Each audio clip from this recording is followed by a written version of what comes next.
Mahalo nui for joining us today. Thank you so much for coming to our very first UH Manoa Virtual Transfer Tuesday workshop. We are so excited to have Mari with us today from the School of Social Work, and later on we'll be having Barbara Watanabe from the Student Support Services Program. I did want to welcome everyone. I can see that faculty and students are present, and thank you for attending our session. I am Laurie. I'm one of the counselors at Leeward, and then Amy McKee also works for UH Manoa as a transfer specialist, and she's partnering with Leeward, and we're very grateful for that.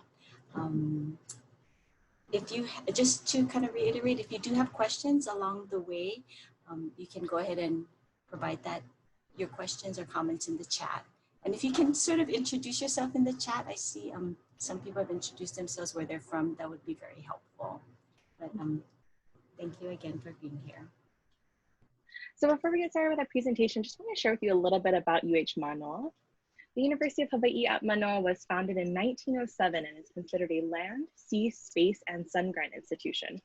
We offer over 100 undergraduate bachelor's degrees for students to choose from, as well as many graduate and professional degrees, including law, medicine, business, education, social work, and engineering. We are the flagship campus in the University of Hawaii system and are a highly ranked Research 1 institution, NCAA Division I school, and we strive to be a native Hawaiian place of learning.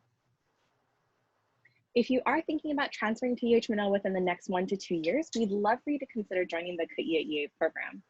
The Ka'ia'ea program is a partnership between UH Manoa and the community colleges. We have transfer specialists at each of the community colleges, and we help students transfer smoothly and efficiently to Manoa by providing proactive academic advising, waiving the $70 application fee and $200 tuition deposit, and we give students the ability to register early when they transfer to Manoa. This program is free to join and open to any UH Community College student who has at least 24 transferable credits or is in progress, 2.0 GPA, and if you have at least 1 semester remaining at the community college. We are currently signing up students for the spring 2021 semester who plan to transfer in fall 2021.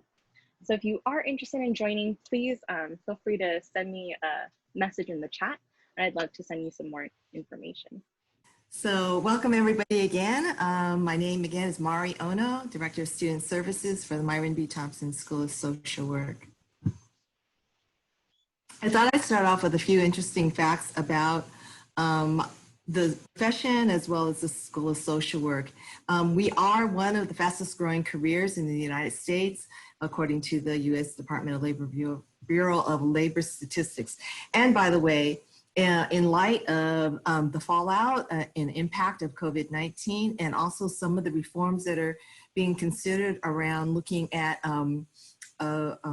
reformulating how we use police services and that type of thing. They are specifically talking about social workers being participatory in some of that reform. And also we are going to be called upon more and more to help with some of the ancillary issues surrounding COVID-19. So the future is it's kind of unfortunate, but fortunate. Unfortunately, we are in a place in our world right now where the need for social work is greater than ever. UH, a little bit about UH is that they started offering social work courses back in 1938. So we've been around the longest of all campuses on the islands. By 1948, we were fully accredited, and we remain fully accredited to this day. And our accreditation body is the Council of Social Work Education. Manoa is the only institution in the Pacific Basin with all 3 programs. We have the bachelor's, the master's, and a PhD in social welfare. And we're the only one around in the Pacific Basin that offers all 3. And we're very proud that of all the programs across the nation, we're rated in the top 20% of all. So you know that you'll be getting a quality education in being with us. So a little bit about what do social workers do? So I think this is kind of good to know in case you're interested, but want to know a little bit about more of what we do. So essentially, we came out of a history of looking at social reform and social inequities and trying to look at ways to best service people in need. So we deal with the most difficult challenges having to do primarily a lot of the outcomes of poverty, discrimination, abuse, addiction, physical illnesses, relationship issues, unemployment, educational problems, the full spectrum of disabilities, including mental disorders and so on. We help to prevent crises and counsel individuals, families, and communities to cope more effectively with the stresses of everyday life, but even bigger and broader than that, we're also advocates for change and social reform. So where do we find work? So in every facet of community life, in educational settings, hospitals, mental health and health clinics, senior services, believe it or not, elected office positions like state legislature, private practice, prisons, military, corporations, and in numerous public and private agencies that service individuals and families in need. So pretty much wherever you find humanity, you may be finding a social worker. And oftentimes the jobs are not labeled as social work or social workers, but the person that is holding the position of responsibility will, in fact, have a master's in social work or a bachelor's in social work. Federal law and the National Institutes of Health recognize social work as one of 5 core mental health professions. So we are the #1 degree if you're interested in behavioral health. I know when I first came into it, I thought psychology had the leading edge or psychiatry, but actually no, it's social work. We're also the #1 degree in those that are wanting to work in substance abuse recovery work. We're very much present in there. 40% of all disaster mental health volunteers trained by the American Red Cross are professional social workers as well. So that kind of gives you a little snapshot of who we are and what we do. Getting into our program, the BSW, the Bachelor's of Social Work, is a 4-year degree program, 120 credits minimum. So your first 2 years are going to be primarily taking your general ed requirements, looking at your graduation requirements for UH, as well as the prerequisites for our major. And if you go into advising early enough, you will be able to double dip almost all of our prerequisites with required courses for your gen ed. Okay, so our prerequisite courses are now, there's only 4 right now. Social Work 200, which is available at almost all, well, let's see now, I think they're available at all the Oahu community colleges, and there's also an equitable course in Maui College as well. So Social Work 200, any psychology course, any political science course, and a biology course that focuses on human biology. So the general bio class, not the one for majors necessarily, but the regular biology class that you can take at community college will suffice. Or we will also accept Food Sciences 185, which is human nutrition, or FAMR 230, which is human development. And for us, because we're a professional school, our cumulative GPA is a little bit higher than regular Manoa. So it's a 2.5 to come into the bachelor's program. In addition to that, we do have language requirements.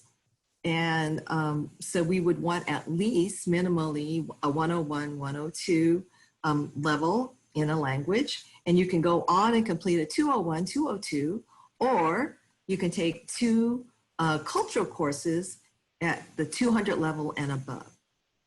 If you are at the community college still, you can take those cultural courses in Hawaiian studies. For the most part, I think those are the only cultural courses available at the community colleges. So that is something we'll accept regardless of the language that you have taken. Now, once you're in Manoa, that changes. Once you're at Manoa, we have a lot of cultural courses offered at Manoa. So at the point that you're dealing with your language and you're approaching your 2nd year in language, we would want you to take cultural courses related to the language of your choice. So just remember that, is that if you complete it at the community college level, we accept Hawaiian studies. Once you are transferred in Manoa, if you haven't taken care of your 201, 202, then it will be cultural courses related to the language. Okay. We have two application deadlines. One is for fall admissions. Well, actually, the one we should talk about first is the spring admissions. So early admissions will be October 1st. All right. And we say early admission because we don't have social work major courses offered in spring for new incoming students. Our curriculum begins always in fall. So if you come in and are accepted in early for spring, you'll be working on other courses related to the major and any gen ed or graduation requirements that are still outstanding. And then the social work classes will begin in fall. And the deadline date for that will be February 1st of every year. The nice thing about applying early, if you can, is that if there's any reason for you not to be accepted, having to do with your application materials, you actually have an opportunity to figure that out before you apply for fall. So it might be a good precursor for you to give it a try if you want to. You can definitely contact our Manoa peer advisors to talk a little about preparing for admissions and application. But I always tell students, if you want to sort of take a practice run and maybe you'll even get in, go ahead and go for the early admissions, because then you belong to us and we'll be doing the advising for the major. As emphasized probably numerous times, and if not, if this is the first time you're hearing about it, I'm sorry, but early academic advising is the key to success if you plan to graduate on time. All right, so I just want to emphasize that. Seek advising as soon as possible in order to achieve your degree on time and successfully, okay? There's certain sequencings of courses. We need to be looking at maybe how many credits you're needing to take per semester. Will you need to consider summer session or not? Then what are the courses that you would be needing to take? So all of that requires an advisor's support and help, and so we recommend that you do that. And knowing that you're part of KAIEA is phenomenal. That is the way to go. So we also have our pre-BSW peer advisors. We have two of them this year, Jenny and Sheila, and they're also there to help with advising and working with transfer students in particular. And actually Jenny is a graduate of our BSW program, so she can even talk a little bit about the extra scoops you may want to know about being in the major and participating in student organizational work and that kind of thing. She was very active as a BSW student.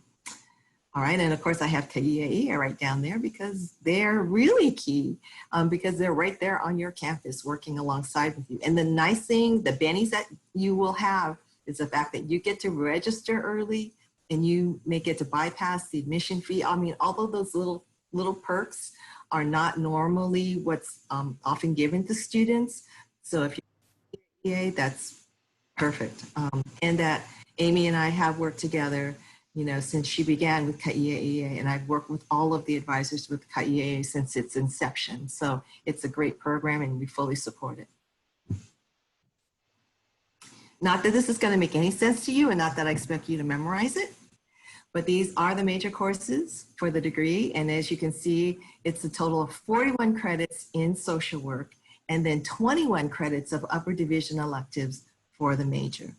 So again, choosing electives is something you should really do with an advisor, ideally, and make sure that the courses that you're selecting do qualify for the different topic areas: the U.S. experience, social dynamics and group interaction, politics, government, economies, one in research, and then 3 courses in diversities, all right? And so that equals basically a total of 62 credits for the degree for the major, and then the rest will be your gen ed graduation requirements. And I believe if you even play your cards right, you'll have an additional something like 6 credits to just take for fun to make the 120 credits. It kind of just depends at what point you are actually locked into coming into our program. Okay, so I've given you the application form link right there. And I know that since this is being recorded, you'll also be able to access the PowerPoint, this PowerPoint if you're so desiring. And for us, in addition to applying for Manoa, this is the application package for us. So you actually have to apply two ways, one for Manoa and then one for the School of Social Work. And within the School of Social Work, there is an application form for the BSW program. You'll have to include a short resume, statistical information form, personal statement, official transcripts, and 3 letters of recommendation.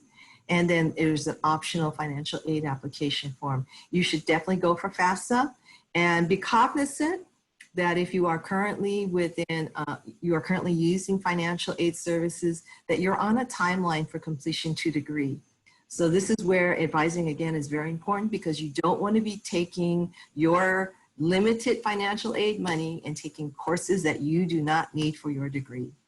That is not going to be good for you in the sense that if you're on a timeline and if you have a certain dollar amount for your package, you don't want to be running out of money, you know, in the final year of your degree. Okay, we don't want that. So just be sure that you're in sync with your financial aid and with your money package, your financial package, so that you don't run out of money before you finish your degree.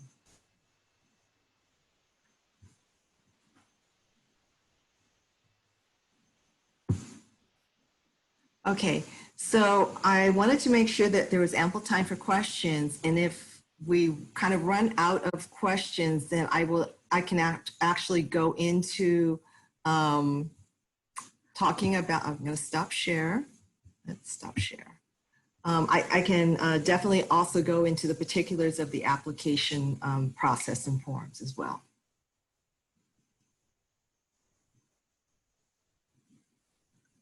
Does anybody have any questions for Mari? If so, please feel free to drop it into the chat or into the Q&A.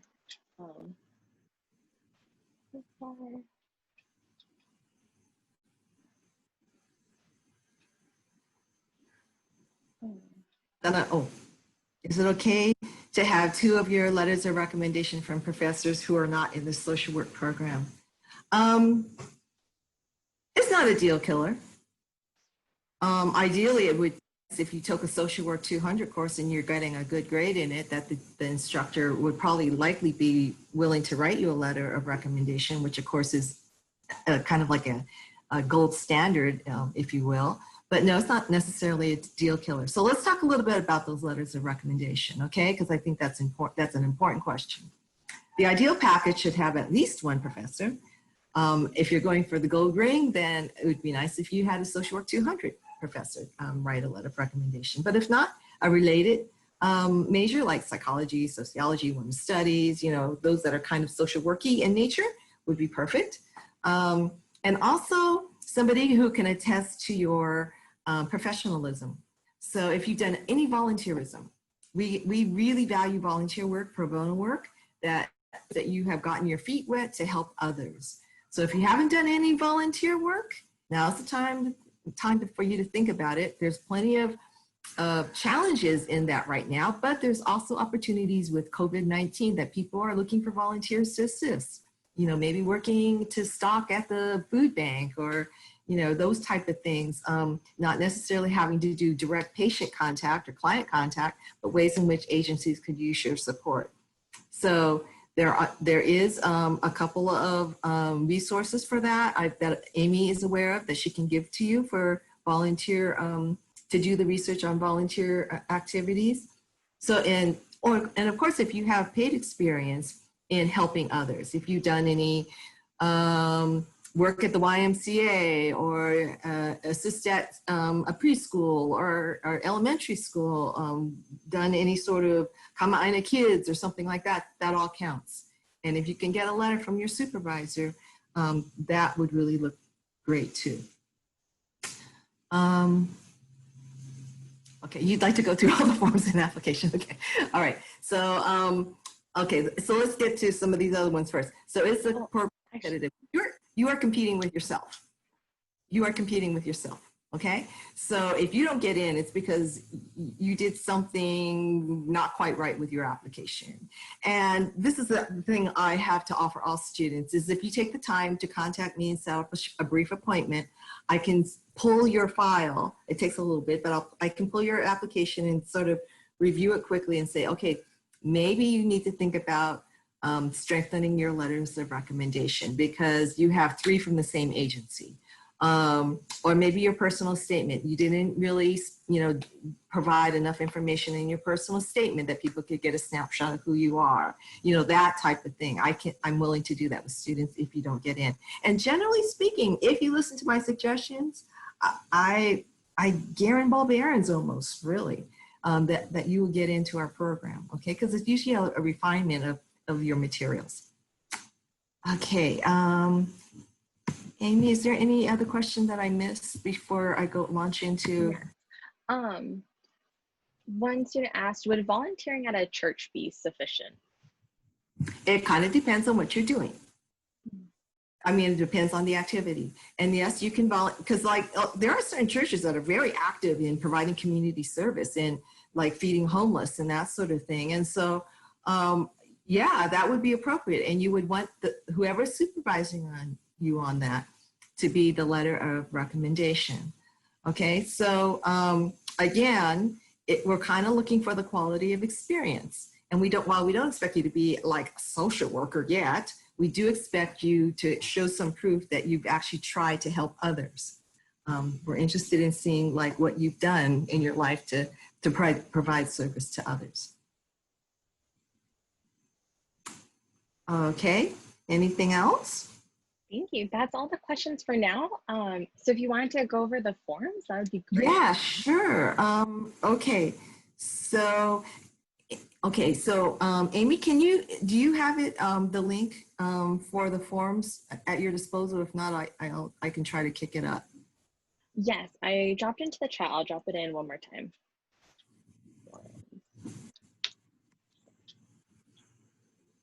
Or do you want me to pull it up on screen? Yeah, can you pull it up on the screen and then I can actually, you can open it up when we can take a look. Yeah. Okay. Share. Okay, here we go. Okay, awesome.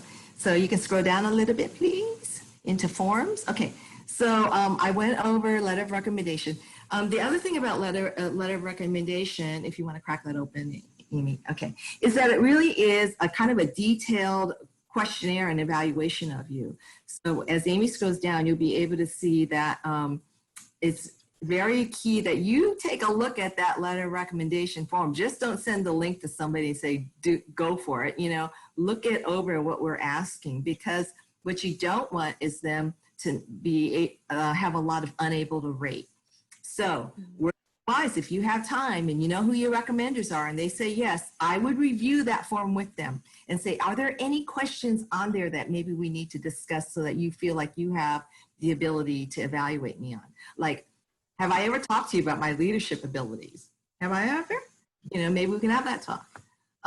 Because you're really trying to put your best foot forward to show that you're serious about coming into a professional school. Okay, and of course, we always strongly recommend as much as possible. All right. So, okay, so that's one. The other one I wanted to go over was, about the letters of recommendation. This is a real key point for your recommender. They must. You can give them the link. They can type on their evaluation. They have to download it and print it. And then they have to put it in an envelope and sign across the back flap of that envelope. If they do not sign across the back flap of that envelope, Sarah, the assistant in my office, will send it back for their signature. It's a way of securing that that letter has not been tinkered with and that it is indeed from them. So just be sure that that's done. Okay, let's go into personal statement, Amy. That's a good one. Yeah. So as you can see that we're asking for it to be 4 to 6 pages in length and include your name on each page, okay? And then number your answers 1, 2, 3, 4, 5, 6. So in other words, don't create this beautiful blended paper that we can't find where the answer to number 4 is, okay? You dumb it down for us.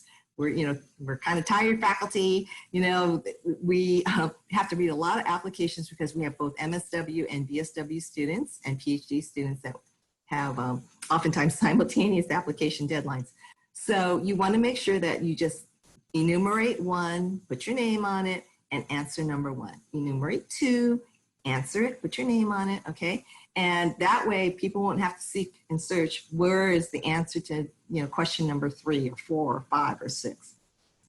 If you're considering distance ed, please know that there is a 7th question for you. So ideally it's going to be between 6 to 7 pages long. Give yourself a page per question. Give it some thought and be succinct. Have somebody proof it for you for typos, to make sure that your thoughts are organized on paper, that you're not spending too much time on one area and not enough on another. We really want a balanced perspective of who you are, okay? So please just take the time to do that. Okay, alrighty. Next, okay, let's see. The next one probably is, let's look at the resume guidelines. I'm kind of going in order of importance too, okay? So that's why I started out with the letters of recommendation. Then your personal statement, and now the resume. The resume, you don't have to put down every little job you've ever had since high school. You don't have to. What we're really looking for is applicable experience, knowledge, volunteerism that relates to you coming into social work. Okay, so employment, you can definitely put down what your current employment is or related employment, but you don't have to go into every little detail that ever happened right to you. Do use these headers in answering these areas, okay? And nothing fancy. You could simply type it like this, like with those headers, and it doesn't have to be longer than 1 to 2 pages, okay?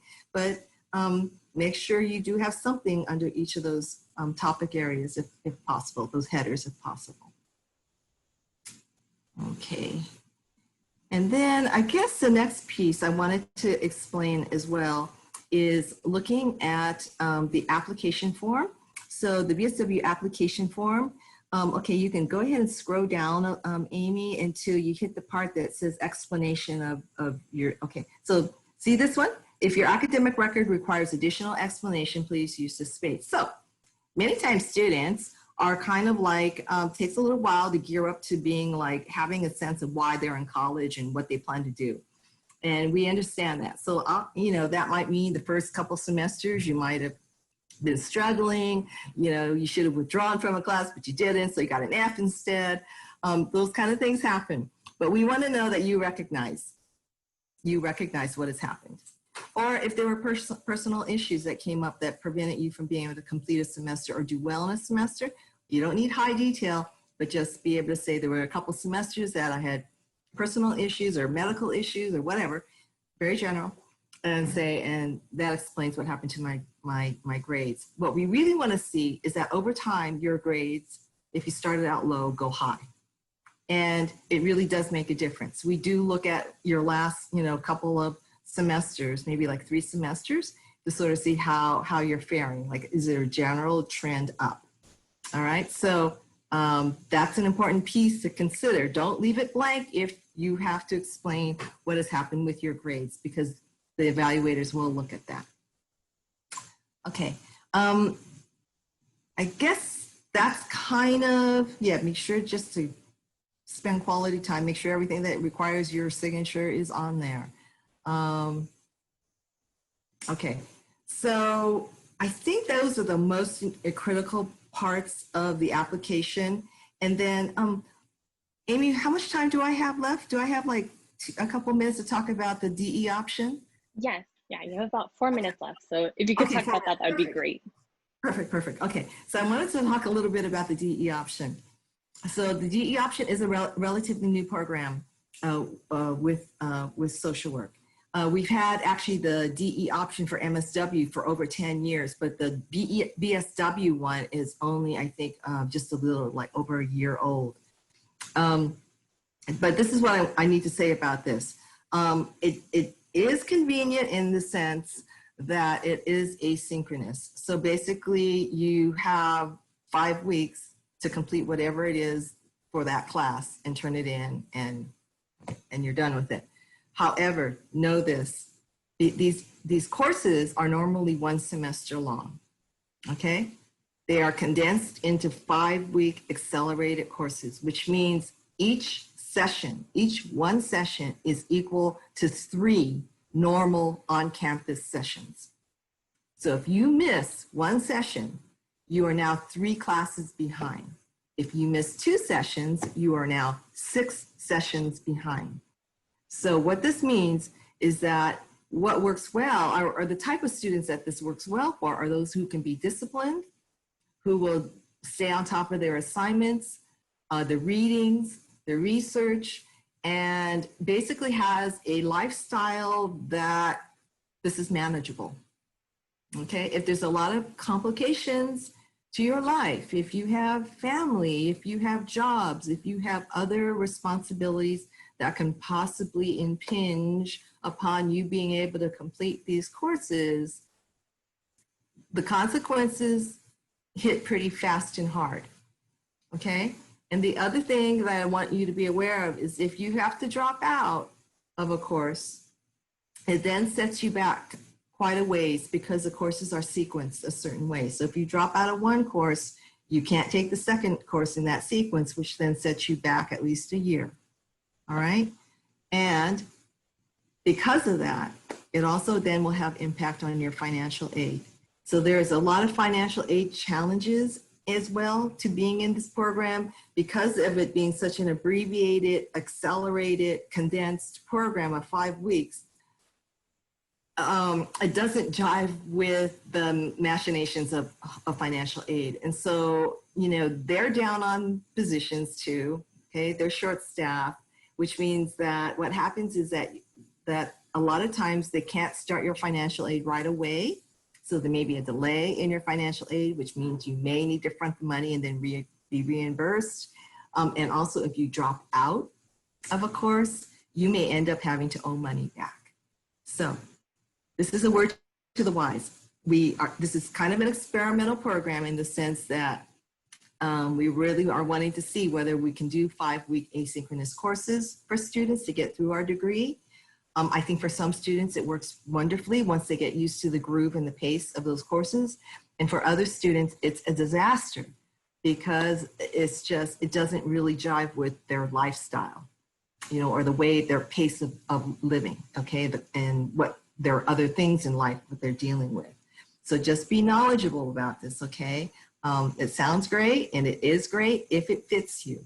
If it doesn't fit you, it can be quite grueling. And particularly, I've been hearing a lot of feedback around a lot of the challenges, in particular, once you hit the research course, okay?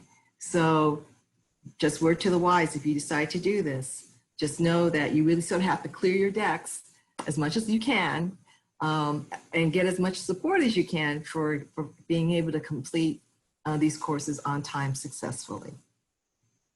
Okay, so so actually it's not, these courses, because they're asynchronous, there's no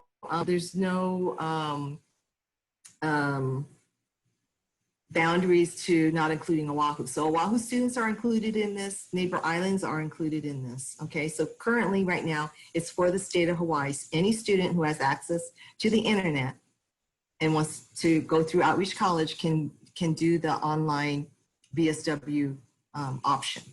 So yeah, it's not confined to any particular territory except that it needs to be in Hawaii. So you also need to make sure you have good internet service, because that could be a real challenge if you don't have good internet service wherever you are.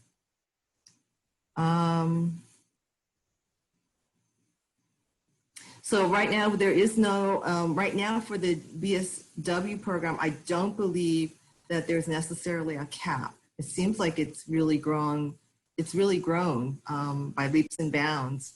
And to my knowledge, I haven't heard of a cap being on this program. So there's that option. And we have some students who have begun with the campus program. I think there's like between sessions, if they have additional seating, you may be able to join into to the distance education option if that's what you decide to do, or the other way around.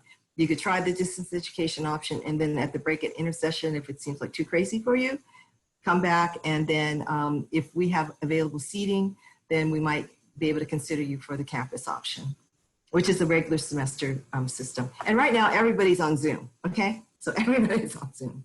So, okay. Thank you so much, Mari, for sharing us with your knowledge of the school social work program, especially adding in the DE option too. Is there a way that students can follow up with you to find out more information or just talk the story more? Yeah, certainly. Again, you're more than welcome to contact our Manoa peer advisors if you like information, or you can contact me directly at Mari.